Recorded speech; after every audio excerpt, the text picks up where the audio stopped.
Okay, we are recording. Joining me now via the means of Zoom, Ryan Hennessey. Hello. Hey, how are you doing? I'm good. I'm good. How are you? I'm very good. It's a bit cold. I'm a bit cold. Just came in, snowing outside my window right now. Um, Where's but where are you right now? right now I'm in Hampstead. Okay, nice. So it's lovely, but just a bit cold. So, just before we get on with talking records and such, I just want to ask how you found the last 10, 11 months, which has been obviously, the world stopped turning the way it was turning. And I just wondered how you found that both personally and creatively. It's kind of a mixed match of a lot of emotions, I think. It obviously gave me a lot of time that I don't usually have because we started my band Picture This in 5 years ago. And since literally the day we started, we just hadn't stopped. We've toured everywhere and been in the studio. We've just been in a constant cycle the whole time since we started. So this is the first time where I've actually had time in 5 years to do whatever I want. And I kind of struggle with that a little bit because I work better under pressure, and I found that I actually write better under pressure as well. When I have a lot of idle time, I have no restraints, and that kind of hinders me a little bit in terms of writing, I think. Because usually I write on the fly, on the back of a tour bus, or in a dressing room, or in a hotel room. But when I'm at home and I have all this time, I actually find it tough in terms of writing. I know a lot of people find it great because they have time and they kind of need that, but I actually kind of need the restraint a little bit, is what I've found. So I try to put myself under pressure. Have you pushed forward and tried to consistently write? Yeah, I have. I've been doing so much writing. I've been writing a lot, both for myself and for other artists, and I just find it's a lot. I realized that visual stimulation is very key for my writing. So when I'm seeing the same thing day in, day out, it's hard to you go looking for inspiration. Whereas before, I found that the inspiration found me and the song found me, and I was kind of just the vessel for the song. So it's a bit difficult when I'm going looking for it, if you know what I mean. Okay, well, let's talk songs. Yes. For track one, I'm going to ask you the song that you regard as having the greatest ever intro, please. The track I picked for this is "I Want to Be Adored" by the Stone Roses. Nice. That stirs something up in me for some reason. I know it's not the classic like guitar riff intro, but for some reason, every time I hear that intro, it just stirs something up in me. There's so much tension or something in it, and it just makes me feel a bit rowdy or something. I love it. I love what stirs up. I think it's great that, that come out when I was like 17, and to see that like generation after generation, I DJ in alternative nightclubs, and that has been a consistent track, and that's not particularly, that intro's not tailor-made for a dance floor. It's so slow, but once you've heard that once, you know what's coming, right? Yeah. And it's all about that fucking snare when it goes. It's like, then it just is euphoria, right? Yeah, it's fucking amazing. I love it so much. I absolutely love it. It makes me just feel rowdy, exactly what you're saying. I know it's coming. I'm ready for it. I just can't wait. I love it so much. It's I don't know if you've watched it or you was at any of the Rosie's reunion shows. Like, yeah, I saw them in Dublin. When that double snare goes, all you hear over anything else is the crowd just literally going, like, it's so good, so good. I can't. Do you know what? You're the first one in 250 episodes to pick that, and I can't believe it. Like, wow, great shout, man, great shout. How did you discover the Rosies? I discovered them through my older brother. It's kind of how I discovered all of my music. My brother is 33 now. So he loved the Roses, Oasis, that whole scene, and that's what I grew up on by proxy through him. But it was funny because he never kind of pushed music on me. I would always just like go in and like look at his CDs and stuff because I just wanted to be like my older brother. So I just went in and I would just I found like Oasis CDs, Stone Roses stuff. But it's funny, because not a lot of like the rest of the guys in the band, for example, wouldn't be into the Roses or know much about them. So they're kind of, I don't know how, it's a lot different. Coming from Ireland, they're a bit more like of a hidden gem in a weird way, which is crazy because it's Stone Roses. But I found them through like my older brother and his friends, and the Oasis and the Stone Roses are my favorite groups of all time. So, looking at like "I Want to Be Adored" as a prime example, that was actually a single as well, and I think it was one of their highest charting singles, if I'm not mistaken. And I find that weird in the world that we live in now. So I'm loading this to ask you a question. The fact that there was this huge elongated sort of intro before it peaks, you wouldn't get that on radio now. It wouldn't happen, you know. Yeah. And I just wonder, you know, as you said, you've been, you know, playing together for 5 years, and when you write now, are you conscious of ever evolving and ever quickening attention spans, and you know, to get on the radio, you know, it needs to kind of, you know, you're hearing lots more songs now starting with choruses, and do you know what I'm saying, Ryan? Like, yeah. Is it a consideration when you write now? It definitely is a consideration. I try and leave it towards the end of the process of the song, because I don't want it to inflict on the song too much. Because the first song we ever brought out was a song called "Take My Hand," and I found that the reason, and it really connected. It was like the most played song on Irish radio for like two or 3 years in a row, and it was like I feel like the reason it connected was because when I wrote the song, I had no idea that my song could ever even go on radio. I was so out of touch with music and the music business. I sang for the first time when I was 18, so I was really late into music. So I had this ignorance, and I try and hold on to that like ignorance as much as I can, because that's what really makes a song cut through, is that like it's different to everything else. And that song, for example, "Take My Hand," was, and it was that ignorance. So I try and maintain that ignorance, but you also have to be aware that people's attention spans are constantly like just becoming narrower and narrower. So yeah, it's definitely a thought, but I try and not let it take over the song, if you know what I mean. But it's definitely a consideration. Okay. Track 2, the first song you remember hearing that had an emotional impact on you, please.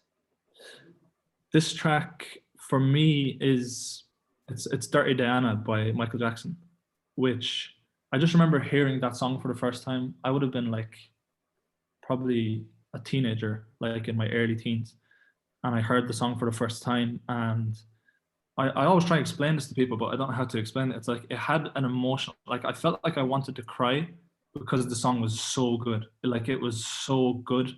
I was like, I actually want to cry right now. I don't feel emotional. The song is not making me feel sad.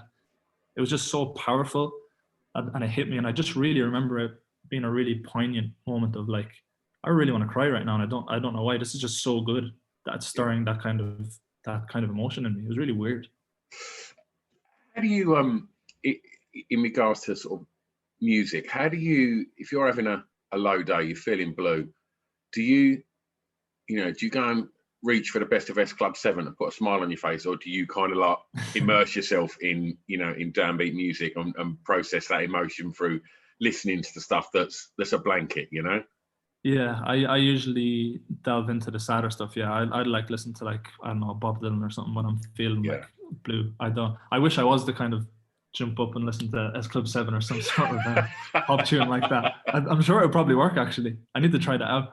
But yeah, I usually immerse myself in some sad music when I'm feeling low. So that was Dirty Diana in your early teens. Where was that? Where was home then? Kildare in Ireland, just outside Dublin. So that's where I come from.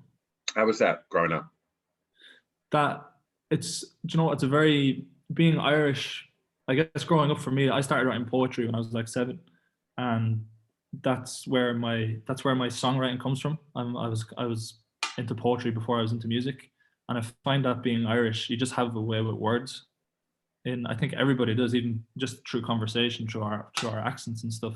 So I always had like a love of language and words, but it's not where I come from, it's not a very musical place really.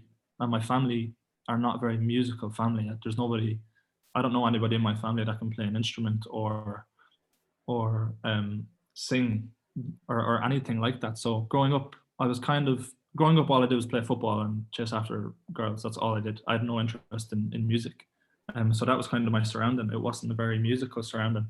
I just kind of found it myself. Everybody has a love for music, but I think it was my surrounding kind of influenced me more lyrically than musically, if you know what I mean. Yeah, yeah. For track 3, let's stay in the formative years. I'm going to ask you for the song that reminds you of your time at school, please. What's the Story, Morning Glory by Oasis, the track and the album. For me, because I discovered that, like I was saying earlier, my brother's CD collection. And I remember finding that CD and just listening to it on repeat, and nobody in my class, like, or in my year in school, were like listening to Oasis or kind of knew who Oasis were, which again is crazy because it's Oasis. But like, that would have been probably like 2006, 2007. So it was like they were gone past their prime at that point. But I just remember that, like, listening to that on a Discman and bringing the Discman to school and just listen to Oasis, and that was kind of weird for other kids who were listening to, like, I don't know what was popular back then. But anytime I think of my school days, I always think of Oasis and What's the Story, Morning Glory. I mean, shout out to that for an intro as well. Yeah. I mean, Yeah. Have that on a pair of headphones. That's very sonically pleasing. Yeah, it is. It is for sure. How was school? How did you enjoy it? I know everybody says it, but I hate school. And a reason I touched on there a minute ago that I started writing poetry when I was 7, and one of the reasons I hated school was because I grew up loving poetry, and I never really cared. I guess I was raised really well by my parents in terms of, like, I never cared what anybody thought about me or what I was into. I just didn't. It wasn't like intentionally, I'm not going to care what they think. It was just, I just didn't. So for me, and where I'm from, like, I grew up on a council estate. There's not a lot of poetry going on in my council estate where I grew up in. But so I was a bit different in terms of that. But I found that school kind of killed my love of poetry for years. And it like, because of how it was taught very methodically and very, like, writing out notes and notes and notes. And it just wasn't my experience of poetry and how I feel like it should be expressed. So that was kind of one of the main reasons that I hated, because English was my favorite subject in school, but then it was killing my main love, which was poetry.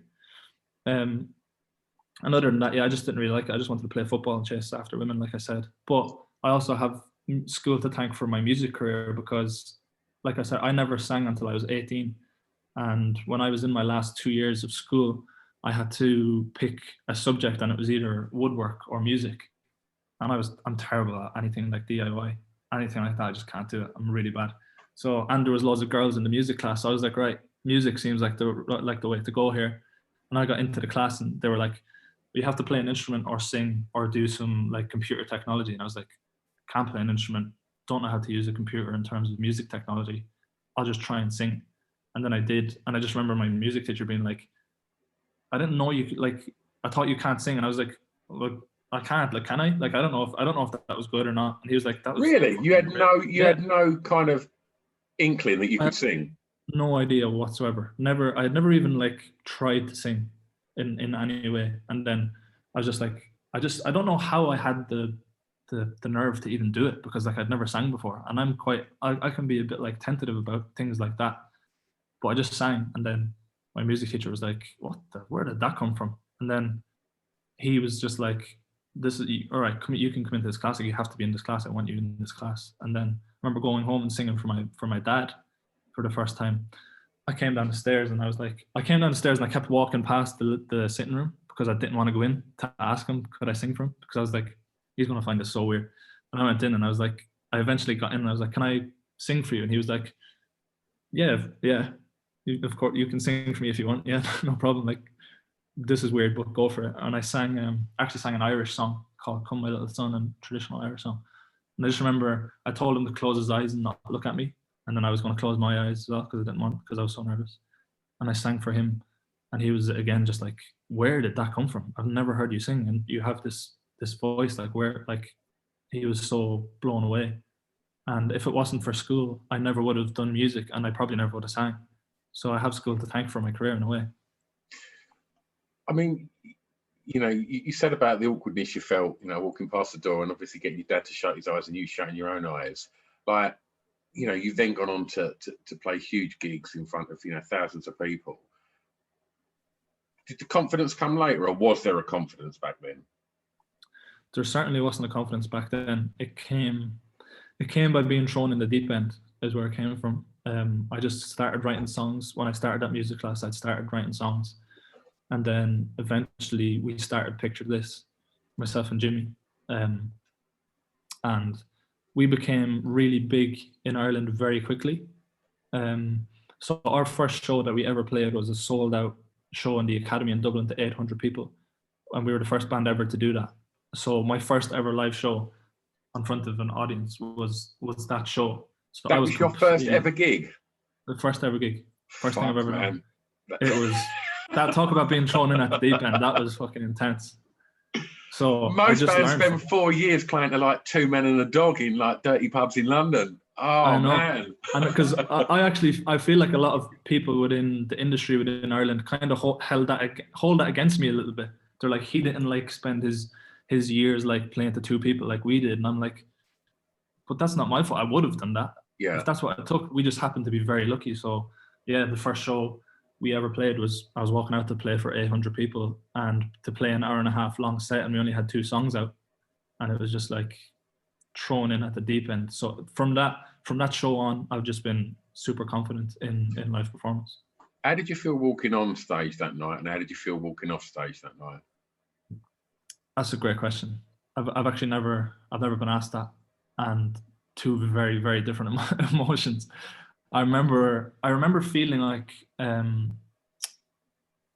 was going to faint as I was walking out, feeling like I have nothing in my body right now. I feel so weak, and like the adrenaline was just like racing through my veins, and being like, I don't know how I'm going to walk out here for an hour and a half and play a show. Like, how am I going to do that?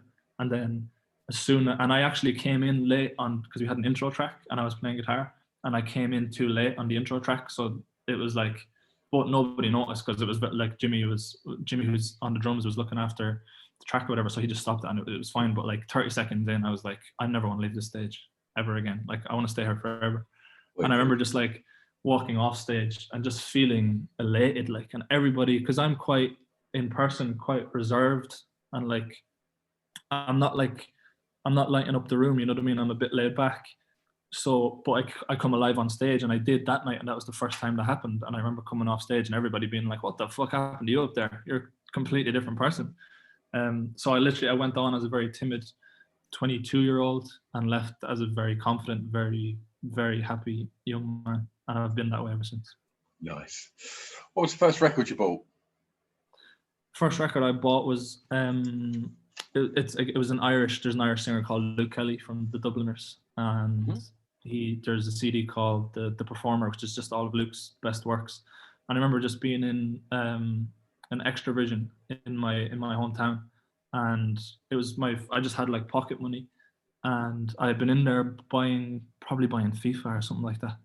And I remember just walking past the CD section and being like, the front cover was Luke's big ginger afro that he has in his beard, and him. And it just really struck me. I was like, wow, that looks super interesting. And I had like a spare couple of pound or euro, whatever it was. And I just bought it, and I went home and put it in my CD player and just sat there and was like, why has nobody told me about this guy? Like, how have I never heard this before? This is incredible. This is the greatest thing I've ever heard. And I still think that. And it was just because Irish music, traditional music, I guess, around my age at that time as well, was like uncool. It was like, you don't listen to it like that. Like, that's what our parents listened to, or whatever, our grandparents. But I was just blown away by Luke's voice and the stories in the songs. And I was just like, I'm so happy that I picked up that CD that day. And it was the first one I ever bought with my own money. Have record shops become places that you like to sort of go to now still? Yeah, they are, for sure. I just recently bought a vinyl player. I had one before when I was living at home, and my dad has an amazing vinyl collection. And so I do get excited, because I used to love it. After I bought that Luke CD, I then made it like a ritual every like couple of weeks where I'd go back and buy a new CD I would always make sure that I didn't know who it was. So I discovered the Smiths that way. I'd never heard of the Smiths. And I just went in and I was like, that's a cool album cover. I can't remember which one it was now.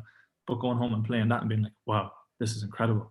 And I found so many artists like that. I found Bob Dylan like that. Like nobody, I had no musical, not like the least musical knowledge ever. And just going in and buying those CDs, I discovered the Smiths, Luke Kelly, Bob Dylan, all these amazing people. Man, what a way to blindly discover the Smiths. Just, I know, honestly, it's crazy. incredible. It's crazy. Okay.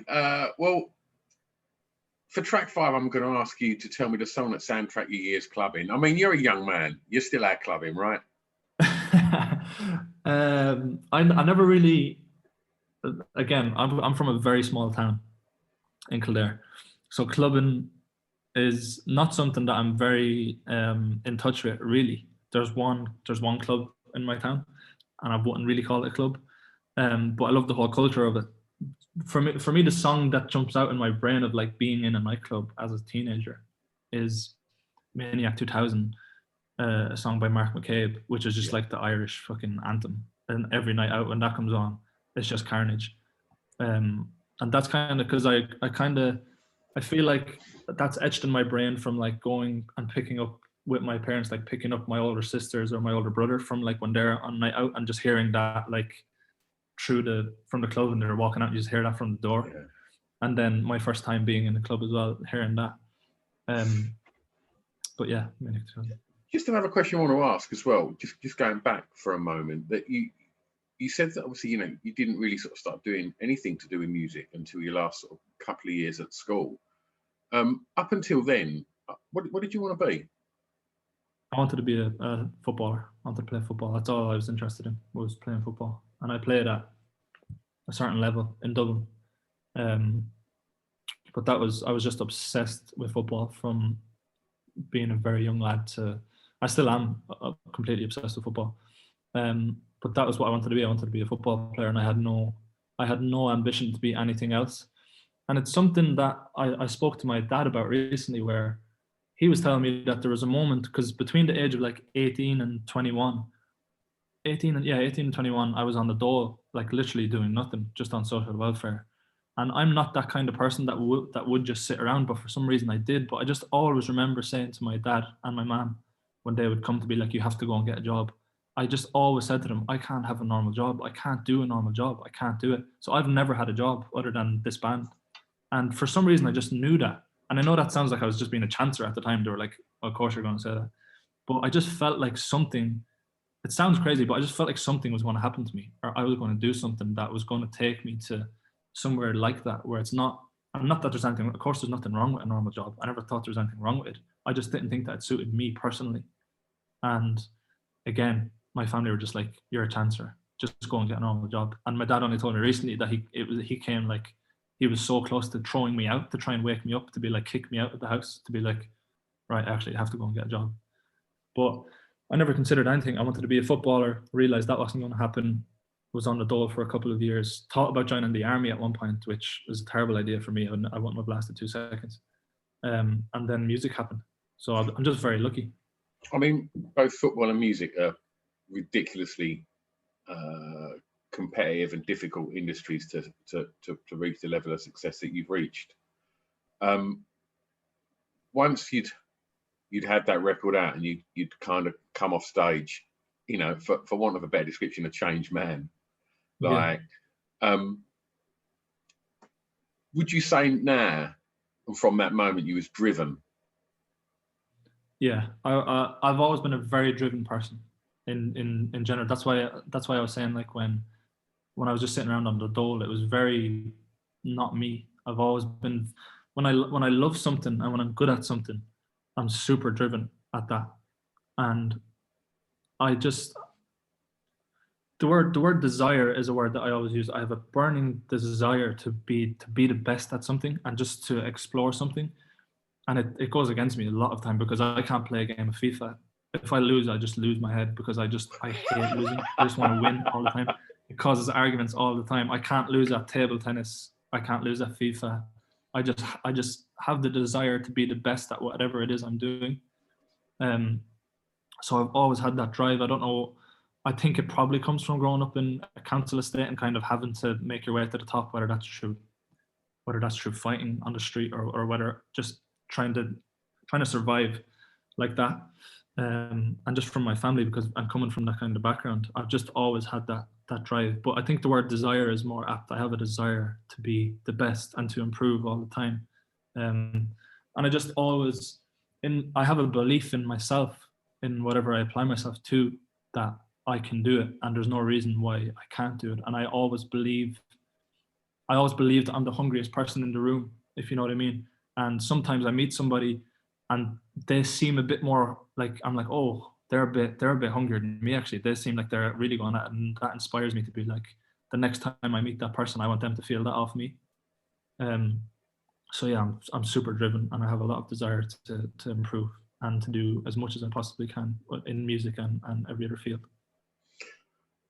For track 6, Let's Take You Home, a favourite song from an artist from your home county, please. I picked Open Your Eyes by Snow Patrol because I think they're criminally underrated as an Irish band. It's just insane to me. Like, obviously Snow Patrol are not underrated. They're a world-renowned band and have done amazing things, but I never hear them in the conversation of U2 and Thin Lizzy and these kind of, who are obviously legendary bands who I love.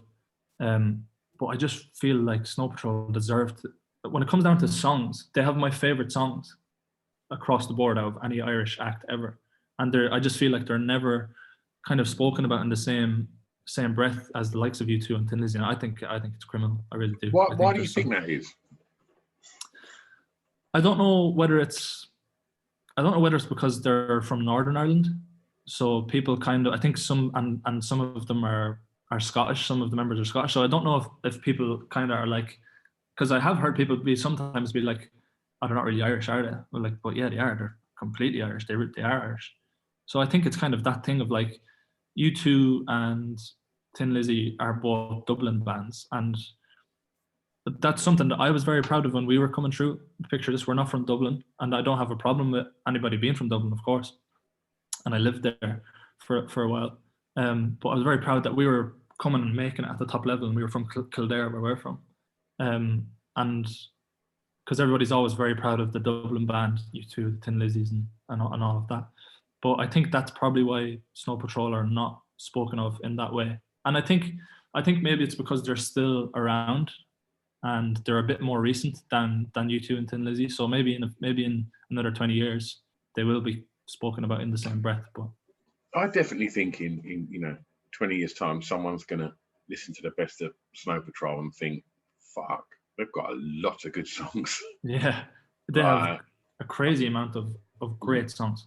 Great songwriting. And again, it's funny because when we were recording our first album, we recorded our first album in 2016 in Nashville, and what age was I in 2017? I was about 22. I was around 22, 23, and I discovered I feel embarrassed to say it, but I discovered U2 and Snow Patrol on that trip as a 22-year-old Irish man. My first time listening to U2 and Snow Patrol was in 2016. And I just remember our bass player putting on Where Streets Have No Name by U2 in the car, and we were driving somewhere, and I was like, what is this song? And they were all like, what? And I was like, I've never heard this song before. And they were like, you're fucking mental, you're crazy. And then they started playing Snow Patrol, and I was like, what is this? And they were like, this is Snow Patrol. And I was like, I know who Snow Patrol are, but I've never heard the song. And their minds were blown because the other three guys in the band grew up playing music since they could like play an instrument. So they're like super ingrained in music. And they just couldn't believe that my first time hearing Snow Patrol and U2 properly was in 2017, which is crazy. It is crazy. When I say that out loud, it's actually really, really bad. I mean, shout out to Where the Streets Have No Name for, again, one of the greatest intros ever. Yeah, absolutely. That stirs up something in me too, that song. Yeah, that's spectacular. Last track, I'm going to ask you for a song that many may not know that you would like them to hear. Yeah, this song is a song called Dogwood Blossom by Fionn Regan. Oh, what a record, man. What a fucking record. It's unbelievable. I found it true. This Is England is my favorite movie. Same man. Yeah, it's just, I found that song through that, and it just blew my mind. There's lyrics in that song, like there'll be hell to pay in heaven. I was just like, oh my God, there's so many lyrics in that that just blew my mind. And that song like cuts deep every time I hear it. It just like cuts through and makes I feel every word of that song. It's an incredible song. I just wish everybody knew it. Yeah. Oh, that's a perfect shout, man. Like that is an absolutely beautiful record. I mean, I can't not attach that to the visuals from This Is England when I hear that now. Do you have a strong visual when you write music or listen to music? Yeah, I do, and that's why the band is called Picture This, because I remember as I was writing songs, because me and Jimmy, our drummer and who produces all the music, I would write songs and send them to him, or I'd show up to the studio and play them for him. And that's what his remark was always like, I have such a strong image in my head. He was saying to me that I paint such a strong image in my songwriting in his head. So he sees, like, he would instantly see the music video or see the artwork when I would write the song. So the visual side of it is super important to us. And it's like, that's why I was saying to you, it's all about songwriting. I need visual stimulation. I need to be seeing things to be able to create. So like for me, like watching a movie is that's my kind of saving grace in lockdown, is to be able to like get that visual stimulation from that. Yeah. And I've been trying to get Jimmy to watch This Is England since we started the band. He still hasn't watched it. Do you know what? I've just literally finished rewatching all the series again, and it's like, I'm going to throw out there. I think it's the greatest television series ever. Like, I agree. I agree.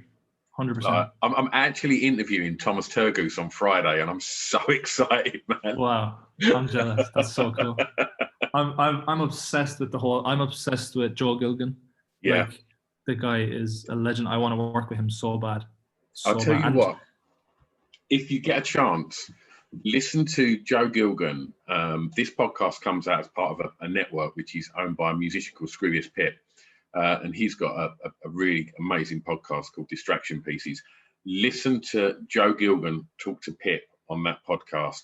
He's an open book, and he's had his troubles, and he talks about them, and it's fascinating. He's a unique man.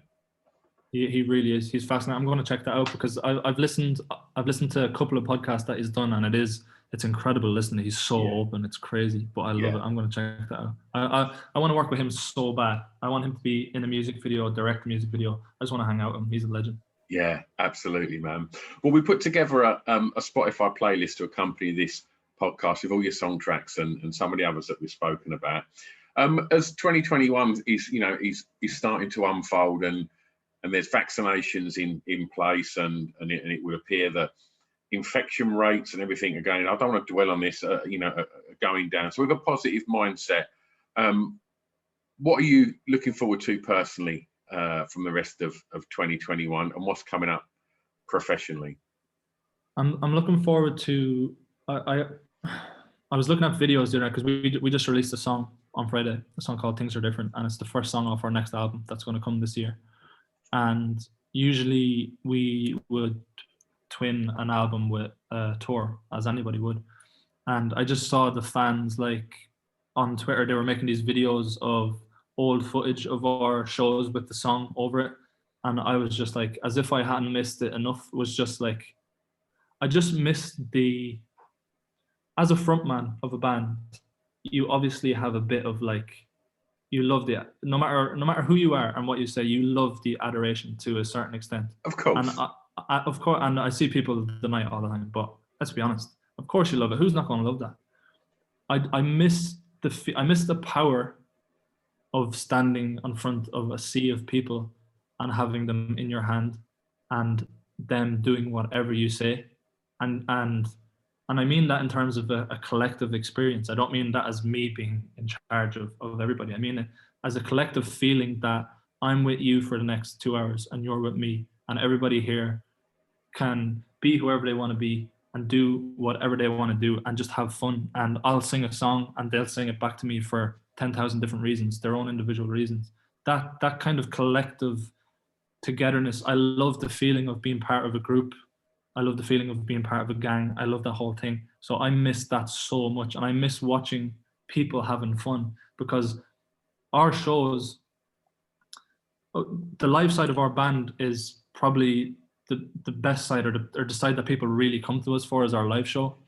And it's funny because it's love songs. Like, I'm singing love songs. We're not like the Stone Roses or anything like that. Like, we're very like we're a band that play pop songs about love, but we're a shit hot live band, and it's a very aggressive set, and our crowds are like, it's like going to a football game, which is weird. But if you listen to our songs on Spotify or something, you probably wouldn't get that. But I miss that. I just miss that feeling, that collective. We're all in this together for the next 2 hours. We can be whoever we want to be. That feeling, I miss it so much, and that's what I'm looking forward to. As soon as that can happen again, I'll go and play it to two people in a bar. Two people. I didn't do it in the beginning. I'll fucking do it now because I miss it so much. I don't care. I'll play it anywhere. Anyone wants to put on a gig, I'm fucking there and I'm playing. I can't wait for it. Brilliant. Well, hopefully that's not too far away, mate. If people want to find out more about the new record and what's going on with the band, where's the best place? We're at Picture This on all social media, and picturethismusic.com is our website. But yeah, our new song's out, Things Are Different, and it's the first of what's going to be our third album. We haven't said when that's coming, but it's coming very soon. Coming this year, and it's all done. We're just ready to drop it.